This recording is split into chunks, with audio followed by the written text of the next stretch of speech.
We are excited to bring this beautiful design to this community and also bring an opportunity for this community to use this building.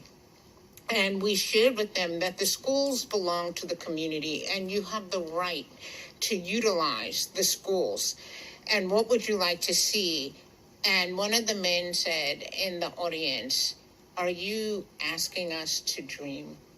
That's the exact question he said. He said, "No one ever asked us what we wanted in the schools."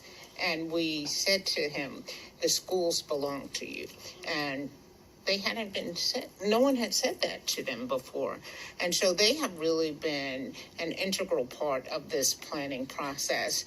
And I know in speaking to some of you, to Mr. Ferguson, Mr. Edwards, they've shared that the community just sit out and watch the process. They sit outside on their porches and they're watching all of this, the demolition. And I remember, I think, Jason, you shared that you walked around and they're giving advice and talking to you about it. So they're very engaged there. And I expect we'll hear the same in some of the other communities. So we thank you so much for the work on this. This one has been a labor of love given what this community went through with this tornado. So thank you very much.